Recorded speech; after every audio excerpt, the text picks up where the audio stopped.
আউযুবিল্লাহি মিনাশ শাইতানির রাজিম বিসমিল্লাহির রহমানির রহিম। ছোট্ট একটা হাদিস বলছি শোনো। হযরত ইবনে আব্বাস রাদিয়াল্লাহু তাআলা আনহু হইতে বর্ণিত আছে।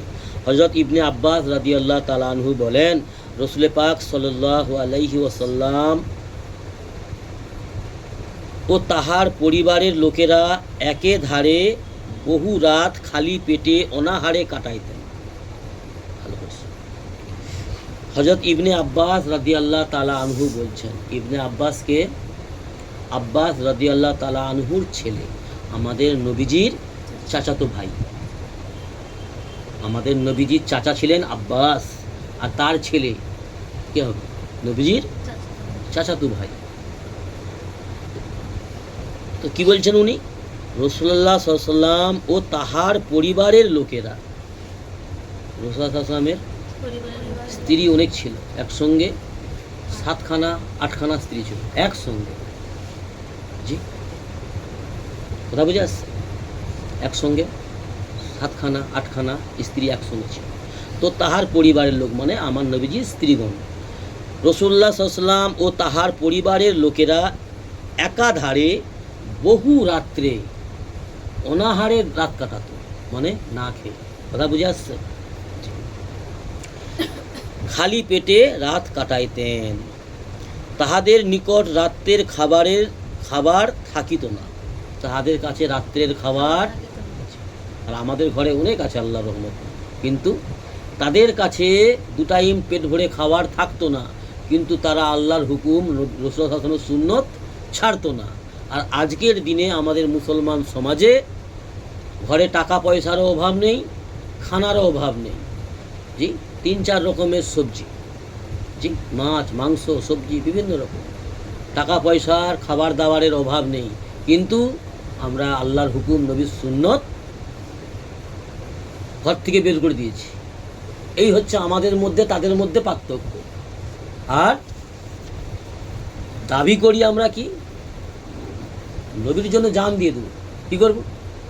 আজকের দিনে মুসলমানরা বলছে গো, জি, আজ সোশ্যাল মিডিয়া ফেসবুকে ইউটিউব খুললেই দেখবে আই লাভ মোহাম্মদ, আবার সব দেখাচ্ছে।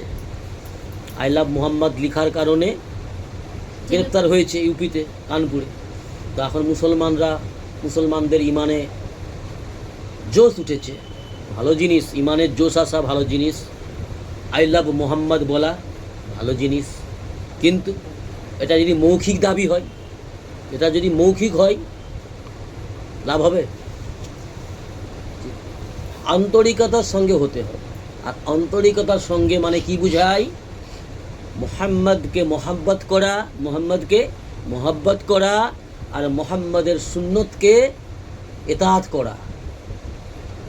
কথা বুঝে আসছে? জি, মুখে প্রকাশ করা আর অন্তরের অন্তঃস্থল থেকে সেটা প্রমাণ হবে কাজের দ্বারাই। কথা বুঝে আসছে? তো এখানে কি বলছেন? রাসূলুল্লাহ সাল্লাল্লাহু আলাইহি ওয়াসাল্লামের লোকেরা পরিবারের বহু রাত, এখানে বহু লেগেছে মানে অনেক, একাধারে অনেক রাত্রি পর পর খালি পেটে অনাহারে কাটাইতেন।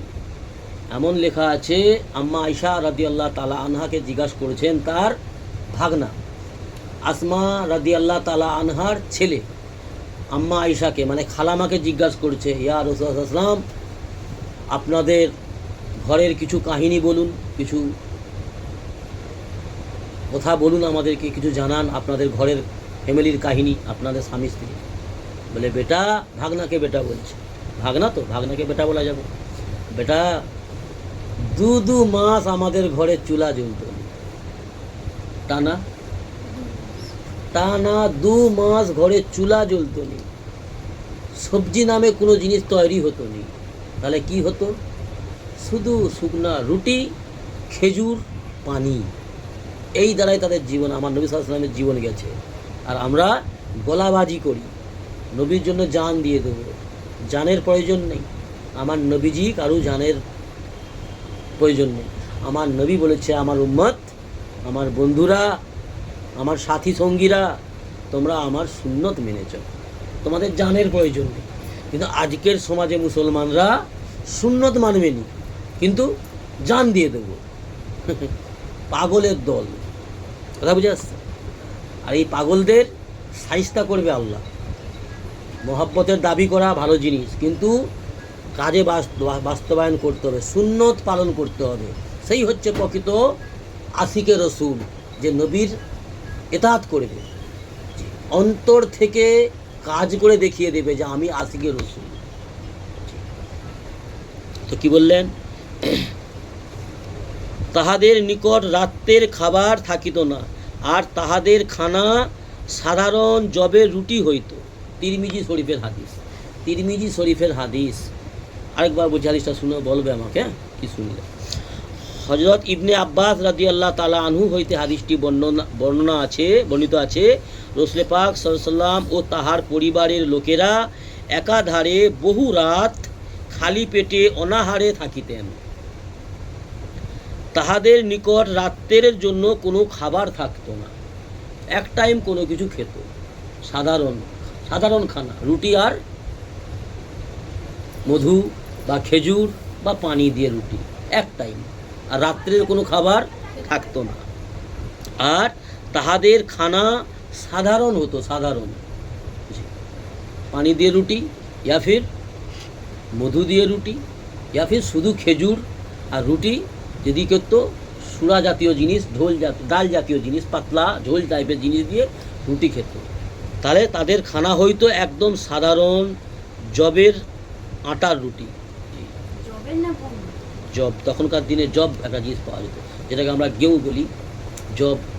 জব ঘাঁটা আগেকার দিনে খেয়েছে আমার দাদুরা, আমার আব্বারা খেয়েছে, আমিও বাচ্চাবেলায় একটু একটু মনে আছে, খেয়েছি কিছুদিন।